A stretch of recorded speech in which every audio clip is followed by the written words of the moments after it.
Bonjour et bienvenue dans ton émission étudiante Culture Campus. Alors c'est la première de cette série de 2 semaines d'émissions où tu nous retrouveras quotidiennement pour te donner le maximum de conseils et d'encouragement pour la réussite à tes examens.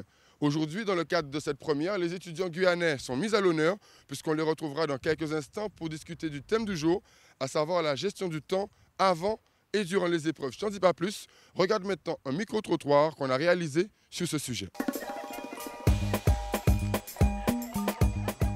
S'agissant de la gestion du temps pendant l'examen, je pense qu'il faut tout d'abord comprendre l'intitulé du sujet pour éviter de faire un hors-sujet.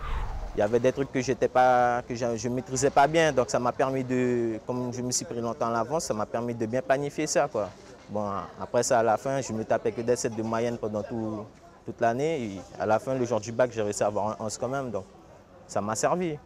Mais tout d'abord, il faut accorder un minimum de temps pour son brouillon.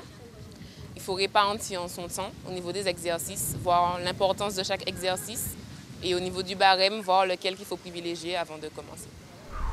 Je parle par rapport au bac, parce que pas par rapport aux autres concours, mais le principal c'est de rester le plus longtemps sur le brouillon en fait, pas de rédiger, de mettre toutes les idées qu'on pense sur le brouillon et c'est après à la fin qu'on forme nos phrases au fur et à mesure de nos idées.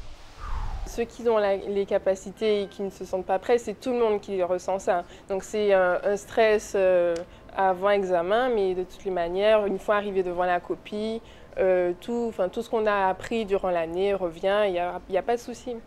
Je pense que les futurs bacheliers doivent avant tout se détendre parce que c'est un moyen pour eux de ne pas trop...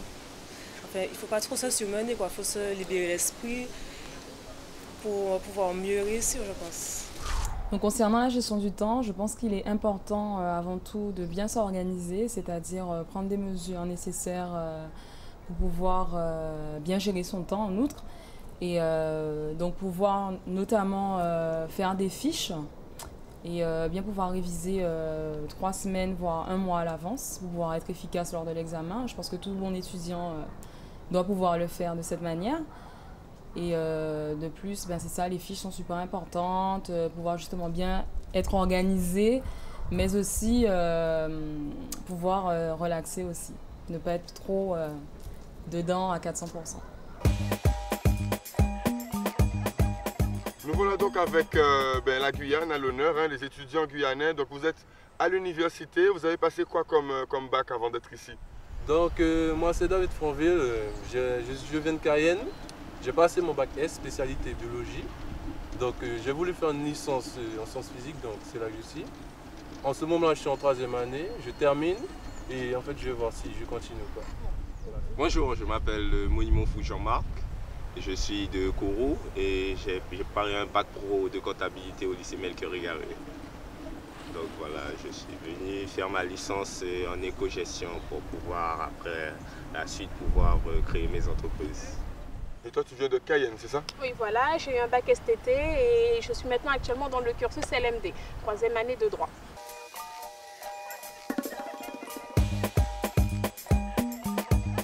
Alors pour moi, il y a 4 choses qui me paraissent importantes. Le premier point concerne, je dirais, la dernière semaine de cours. La deuxième chose, c'est le plan.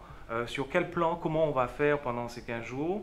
La troisième chose, c'est comment faire. Et la quatrième chose, c'est que réviser. Le plan pendant ces 15 jours, c'est qu'il faudra, sur ces 15 jours, vous organiser. Premièrement, en se disant, voilà, je vais m'enlever à peu près une dizaine d'heures. Et quand je dis une dizaine d'heures, ce n'est pas en continu. Cette dizaine d'heures sur ces 15 jours, elle va me servir à quoi? Elle va me servir à régler les détails. C'est-à-dire le jour des examens, comment je vais m'y rendre, qu'est-ce que je dois faire, à quelle heure je suis convoqué. C'est très important parce que souvent, il y a des gens qui arrivent en retard et qui sont, on ne les accepte pas, ça dépend donc de l'enseignant. Il faut bien individualiser votre espace de travail. Quand vous avez identifié votre espace de travail, il faut dire autour de vous et dans votre environnement que c'est un espace réservé et que vous ne devez pas être perturbé. Il faut absolument se garder 5 minutes, je dirais, 5 à 10 minutes avant la fin des examens, où il faut déposer son stylo, où il faut souffler et il faut se relire. Parce que c'est en se relisant pendant ces dernières minutes qu'on chasse, je dirais, les dernières erreurs d'inattention, les signes qui sont mal placés. Et ça permet, par simplement une décompression, on est très calme, on regarde sa copie avec un esprit critique. Et ça permet bien évidemment de chasser les dernières erreurs qui sont apparues au cours de l'épreuve. Alors vous avez vu ce sujet, qu'est-ce que ça vous inspire sur la gestion du temps? Qu'est-ce qu'on peut donner comme conseil? C'est vrai que moi j'étais au lycée, donc Melchior Égaré, donc terminal S. Je faisais n'importe comment et après, effectivement, 10 minutes avant la fin, je voyais que je commençais à paniquer, machin. Je réfléchissais qu'en fait, je commence par le plus facile, celui que je vais mieux gérer. J'essaie de gérer déjà le plus rapidement possible, le mieux. Et après, j'enchaîne, voilà, donc du plus facile au plus difficile. Et puis ça gère. Tu arrives, tu te donnes un temps pour lire. Voilà, c'est encore ce que disait Jean-Marc tout à l'heure, c'est pouvoir gérer. Tu te fais un planning, tu dis que tu arrives dans la salle d'examen, tu notes ton nom sur la feuille. Parce qu'il y a beaucoup d'étudiants aussi à l'université qui oublient de le faire. C'est à la dernière minute qu'ils disent « Oh tiens, j'ai oublié d'écrire mon nom, mon prénom et tout dans la petite coche réservée à cet effet. » Et voilà, je sais pas, tu arrives, tu te poses, tu fais tes affaires tranquillement, tu lis les questions et après tu vois sur quoi t'enchaînes et sur quoi t'enchaînes pas. Donc je vous propose de regarder maintenant la rubrique de fin de cette émission où le président de l'Université des Antilles de la Guyane va nous donner des informations sur les dispositifs d'aide dont on peut bénéficier quand on souhaite monter des manifestations étudiantes. On regarde tout de suite. En fait, l'un des dispositifs que nous souhaitons mettre en place est un dispositif qui consiste à attribuer aux associations étudiantes une somme, si vous voulez, annuelle. C'est-à-dire que les associations qui ont des élus étudiants, puisque à l'université nous avons 3 conseils, le conseil d'administration, le conseil d'études et de la vie universitaire et le conseil scientifique, et dans ces différents conseils, il y a des élus étudiants.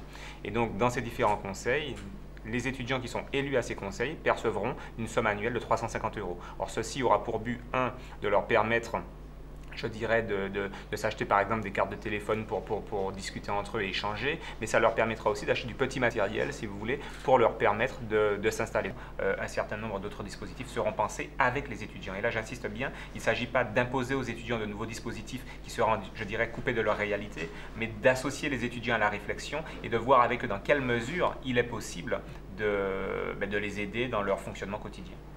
Bon, en fait, les conventions que nous signons généralement avec les villes universitaires ont plusieurs vocations. Bien évidemment, au titre de ces vocations, il y a généralement un volet étudiant, et là c'est le cas. L'objectif c'est de permettre à cette ville universitaire qui est Pointe-à-Pitre, mais c'est aussi le cas en Martinique avec la ville de Schellcher, c'est aussi le cas, je dirais, à Cayenne. L'objectif c'est fondamentalement la ville met à disposition des étudiants un certain nombre de moyens. Par exemple, ça peut être dans le cadre du transport, mettre un plus grand nombre de bus, je dirais, qui desservent telle ou telle ligne, de façon à ce que les étudiants aient moins de difficultés à accéder au campus. Par exemple, je ne prends que cet exemple. Donc l'objectif de ces conventions, c'est toujours, de toute façon, de permettre une plus grande souplesse, je dirais, dans le fonctionnement universitaire, et donc cette souplesse bénéficie naturellement aux étudiants. Alors moi, je suis tout d'abord élu au conseil d'administration de l'IESG, c'est-à-dire que je représente les étudiants lors du conseil d'administration de l'IES, qui se réunit afin de définir et de prendre les décisions concernant purement et simplement le campus Saint-Denis et l'IUT. Je suis aussi représentant au niveau du CEVU, qui est le conseil étudiant de vie universitaire, qui s'intéresse à la composition des programmes, ainsi qu'à tout ce qui concerne plus ou moins la vie étudiante. L'importance de ces mandats n'est pas négligeable dans la mesure où nous voulons vraiment impulser du changement, améliorer la vie étudiante sur l'ensemble de l'UAG et en particulier sur le campus Saint-Denis, et faire en sorte que l'étudiant se sente représenté et écouté auprès de l'administration. Nous avons à cœur de faire tout ce qu'il faut, d'initier tous les projets ou programmes pouvant contribuer à l'amélioration de la vie des étudiants. C'est une démarche tout d'abord personnelle, c'est-à-dire que moi je suis arrivé je suis en master d'économie, et c'est vrai que tout au long de mon cursus, j'ai pu me rendre compte des lacunes, des améliorations que nous pourrions apporter, des changements qui sont à faire, et c'est vrai qu'il est important que nous soyons représentés au sein de l'administration. L'association Animation lycéenne, elle consiste à organiser plusieurs manifestations, dont Miss Interlycée, les Jeux interlycées où les étudiants interviennent, ainsi que le podium interlycée. Le podium interlycée qui consiste à former des chanteurs, des artistes en herbe. Et les manifestations ont lieu tous les 2 mois dans l'année, durant toute l'année scolaire. Pourquoi je suis contente d'être dans l'association lycéenne? C'est parce qu'il y a différentes manifestations qui me permettent de faire partie d'un groupe, de travailler dans une organisation et surtout, comme les membres ils sont pris à partir des lycées, donc ça nous permet de former les nouveaux, comme moi j'ai été formée lorsque j'étais lycéenne. Parce qu'il ne faut pas oublier que c'est une association lycéenne, donc c'est depuis le lycée. Et là, comme je suis étudiante, donc ça me permet de former les nouveaux arrivants. Donc on est déjà à la fin de cette émission. Je vous remercie de votre participation. Alors quel dernier conseil qu'on peut donner et quel message vous auriez à faire passer? Alors, ça serait de dire déjà bonne chose aux futurs bacheliers, bachelières et de suivre leurs idées, leurs projets en espérant qu'ils auront mûrement réfléchi sur leur voie. Et puis voilà quoi. Bienvenue à l'université pour la rentrée 2009-2010. Bon, toutes ces jeunes Guyanais, Chamber et pas molly, pas flipper, pour nous bouger, pour nous réussir.